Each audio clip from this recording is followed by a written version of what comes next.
Hello అండి. నమస్తే. నేను మీ జోష్న. నేను ఈరోజు మీకు చూపించబోయే రెసిపీ ఈజీగా లంచ్ బాక్స్ రెసిపీ చేసి చూపిస్తాను. కరివేపాకు రైస్ ఎలా చేయాలో చేసి చూపిస్తాను.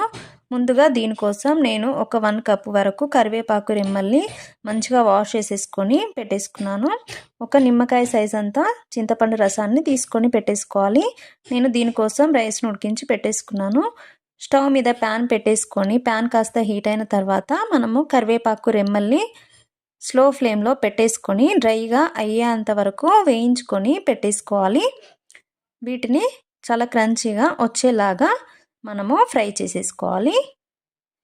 ఇలా మనకు చేస్తోని కట్ చేస్తే ఇలా స్మాష్ అవ్వాలి. ఇలా ఉంటే సరిపోతుంది. ఇప్పుడు స్టవ్ ఆఫ్ చేసేసుకొని మనము వీటిని మిక్సీ జార్లోకి వేసేసుకొని మనము పౌడర్ లాగా చేసుకొని పెట్టేసుకోవాలి. చూడండి, ఈ విధంగా పౌడర్ లాగా చేసేసుకొని పెట్టేసుకోండి.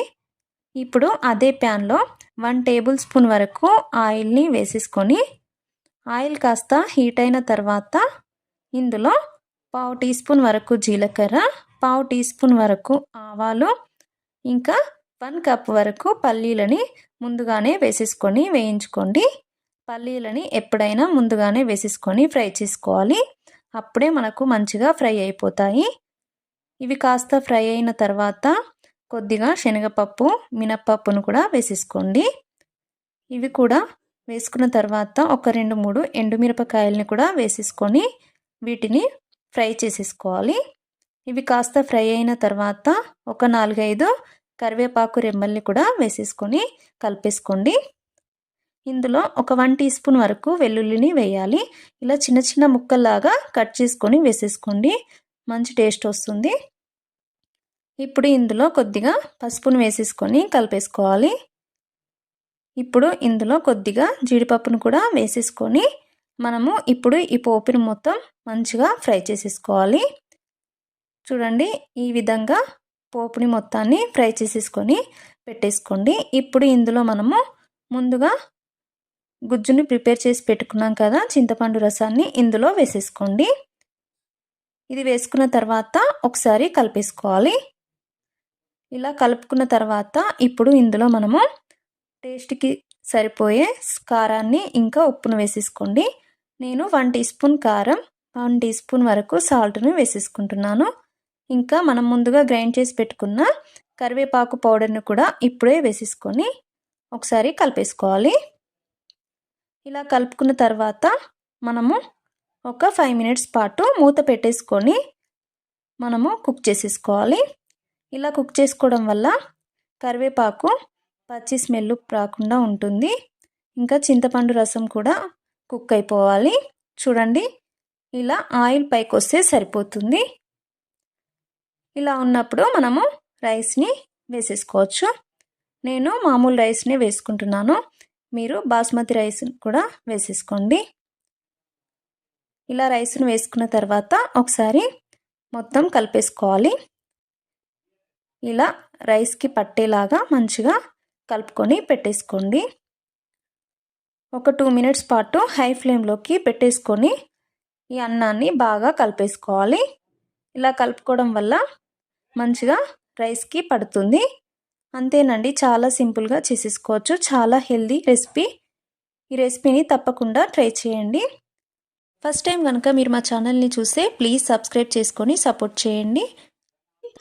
తాలింపు అన్నం ఎలా ప్రిపేర్ చేసుకోవాలో నేను మీకు చేసి చూపిస్తాను. ఇది చాలా సింపుల్గా ఒక 5 మినిట్స్లో మనం ఈజీగా ప్రిపేర్ చేసుకోవచ్చు. టైం లేనప్పుడు ఈ రైస్ని చేసేసుకోవచ్చు. దీనికోసం నేను ఉడికించి పెట్టిన రైస్ని తీసుకుంటున్నాను. ఈ రైస్ ఇలా పొడి పొడిగా ఉండేలాగా చూసుకోండి. ఈ రైస్ కాస్త చల్లారనివ్వాలి. ఇప్పుడు ఇందులో మనము ఒక 2 టీ స్పూన్స్ వరకు కారంని వేసేసుకోవాలి. ఇంకా 1/2 టీ స్పూన్ వరకు వేయించి పొడి చేసి పెట్టుకున్న ధనియా పౌడర్ని వేసేసుకోవాలి. ఇప్పుడు ఈ రైస్ని ఒకసారి బాగా కలిపేసుకోవాలి. మనకు రైస్కి కారం పట్టేంత వరకు దీనిని కలుపుకొని పక్కన పెట్టేసుకోవాలి. చూడండి, ఇలా మనము రైస్ని కలిపేసుకొని పక్కన పెట్టేసుకోవాలి. ఇప్పుడు స్టవ్ మీద ప్యాన్ పెట్టేసుకొని ప్యాన్ కాస్త హీట్ అయ్యాక ఇందులో 4 or 5 టీ స్పూన్స్ వరకు ఆయిల్ వేసేసుకోవాలి. ఈ ఆయిల్ కాస్త హీట్ అయ్యాక 1/2 టీ స్పూన్ ఆవాలు, 1/2 టీ స్పూన్ జీలకర్ర వేసేసుకోవాలి. కొద్దిగా పల్లీలను కూడా వేసేసుకొని ఈ పల్లీలు కాస్త ఫ్రై చేసుకోవాలి. ఇవి కాస్త ఫ్రై అయ్యాక ఇప్పుడు ఇందులో మనము కట్ చేసి పెట్టుకున్న ఒక 2 పచ్చిమిరపకాయలను కూడా వేసేసుకొని ఫ్రై చేసుకోవాలి. ఇంకా కట్ చేసి పెట్టుకున్న ఆనియన్స్ ముక్కల్ని కూడా వేసేసుకొని ఫ్రై చేసుకోండి. ఇప్పుడు కరివేపాకు రెమ్మల్ని కూడా వేసేసుకోవాలి. మనము కరివేపాకుని కాస్త ఎక్కువగా వేసుకోండి, మనకు రైస్ మంచి టేస్ట్ వస్తుంది. ఇవి కాస్త ఫ్రై అయ్యాక ఇప్పుడు ఇందులో 1 టీ స్పూన్ శనగపప్పు వేసేసుకోండి. ఇంకా కట్ చేసి పెట్టుకున్న గార్లిక్ని కొద్దిగా వేసేసుకోండి. ఇప్పుడు ఒకసారి బాగా కలిపేసుకోవాలి. ఇలా కలుపుకున్న తర్వాత ఇప్పుడు ఇందులో చిటికెడు పసుపును కూడా వేసేసుకోండి. ఇంకా 1 టీ స్పూన్ వరకు సాల్ట్ని వేసేసుకోండి. సాల్ట్ మీరు టేస్ట్ని బట్టి వేసేసుకోండి. ఇప్పుడు ఈ పోపు కాస్త ఫ్రై అయ్యేంత వరకు మనము దీనిని ఫ్రై చేసుకోవాలి.